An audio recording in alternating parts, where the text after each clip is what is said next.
Hi, welcome to Car Mechanical, and today I'm going to give you an overview of the Porsche and we'll see if this 35-year-old car will even start. So let's start our overview by having a look around the inside of the car. So apart from obviously being an 80s car, so it's going to be quite dated with its interior, let's have a look and see how everything's shaping up in there. So there's bits of interior missing, the wiring's sort of been taken out. If we sort of have a look around, we can see carpet's been ripped up, there are pieces of trim missing as well. That's one of the vent hoses for the heating.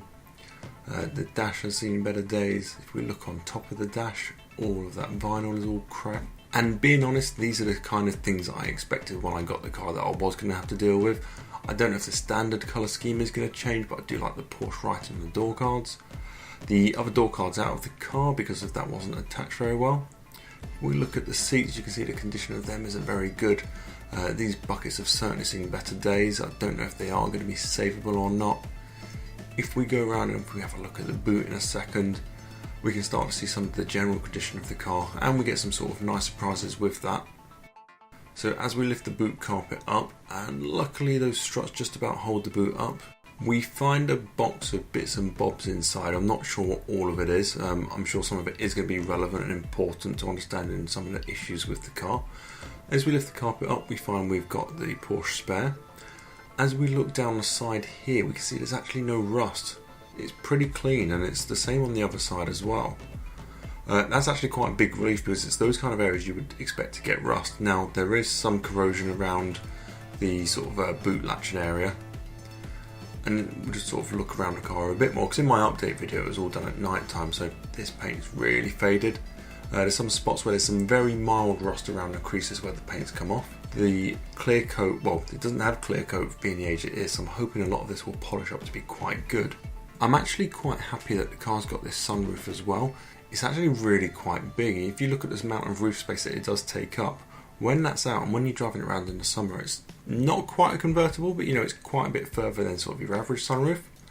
Okay, so if we get underneath the car, let's have a look around, and you can see that the entire of the car is black. So underneath the car, all of this black stuff is actually wax oil. So apart from some corrosion on the transaxle, you can see that it's been wax oiled mostly underneath. Now this is absolutely fantastic news, because of typically these cars do tend to rust quite a bit, and at some point in its previous ownership someone's taken the care to go around and to put quite a bit of wax oil under everything.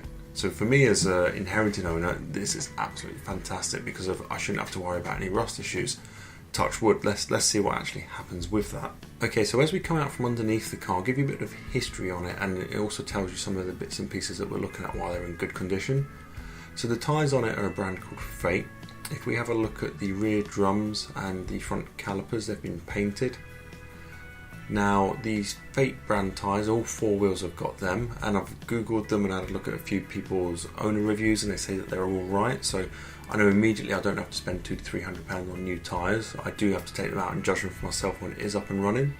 When I have a look at the discs, they seem to be okay. There's a bit of corrosion, but that will clean off with use. As we look under here at the arches, we can see that it appears to be new dampers, or at least not terrible dampers, and decent springs as well. So let's actually have a look at getting this thing started, and let's see where we get to. So I've popped one of my spare batteries on here because of the one that it came with. Although it was a good brand battery, it was quite flat. My battery I've put on there isn't too tight, but it should have enough charge to start everything up. Now that's been on there overnight. I tried to start it the other day and didn't have much joy. So as you can hear, it's not liking trying to start too much. Now we don't know if there's a bit of a parasitic drain going on with some of the alternator earths or something going on, because of quite a bit of the wire of this has been messed with. A few bits and pieces have been bypassed. So what we end up doing is hooking this up to a jumper cable, and also, maybe not in the order everything should have been checked, but we've checked the oil and it's actually really clean, fresh oil. So as we do start that, before putting the jumper on, you can see it's just pulling the battery right down. So now it's hooked up to the jumper cables, and we're going to try and start it for the first time with the jumpers on it. And it's not happy trying to start on the jumpers, but after I turn it and keep it cranking, eventually it does actually come to life. Just about the point I take my foot off the accelerator, which is relevant because when I put my foot back on the accelerator, it cuts out. So as soon as I try to start it again, it does start straight back up, which is great. And let's go around and we'll leave the engine running and we'll have a look at the exhaust and we'll just have a look at the general car running, and then we need to have a look over the engine and a few bits and pieces that are going to need addressing. So I'm going to let you guys have a quick listen to the exhaust for a moment before we pop back over to the front of the car.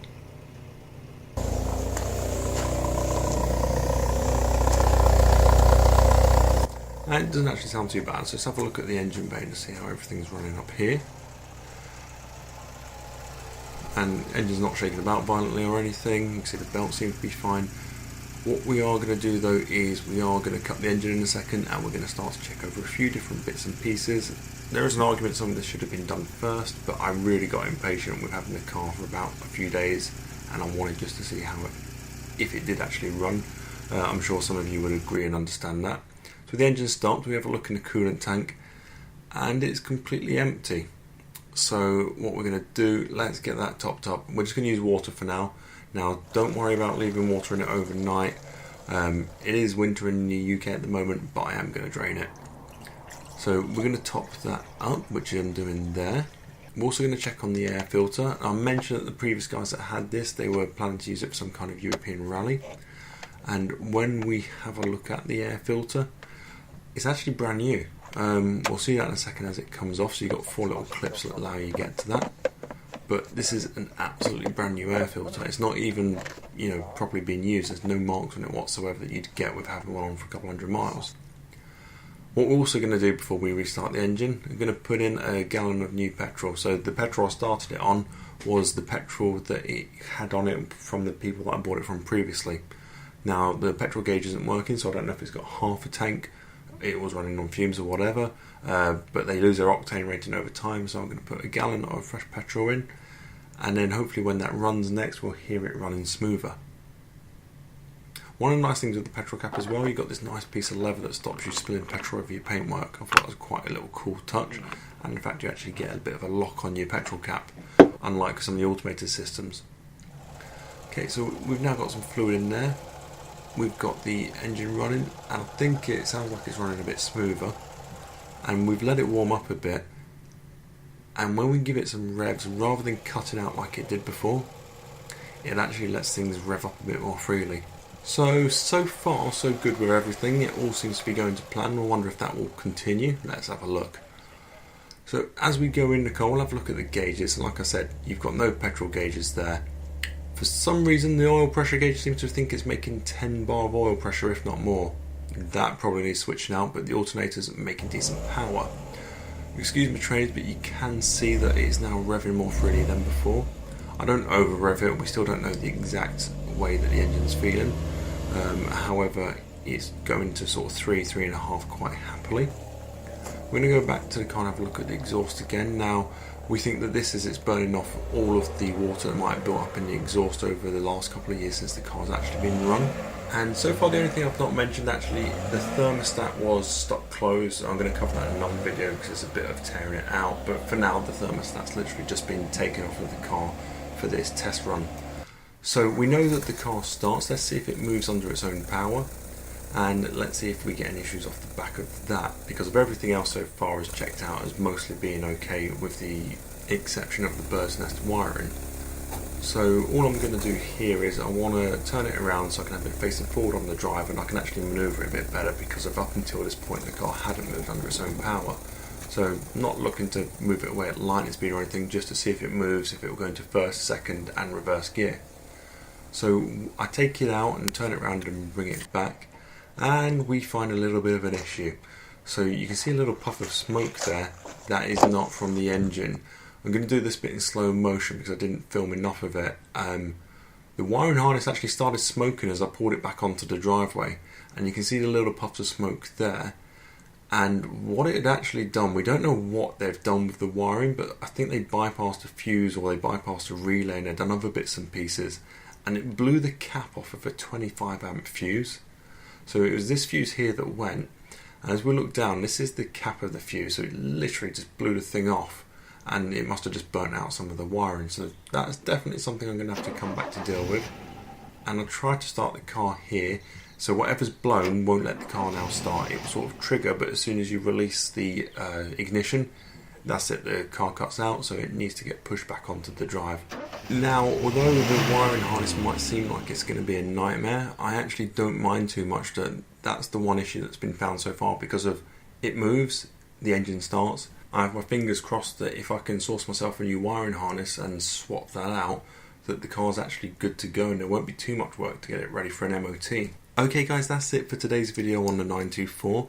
Please let me know what you think of the car, let me know what you think of the project, leave any comments in the comment section down below. If you want to follow this build, please hit the subscribe button. If you like this video, please hit the like button, and if you think this will be handy to anyone else with a Porsche 924 or that likes their classic cars, please remember to share the video as well. Okay guys, thank you for watching.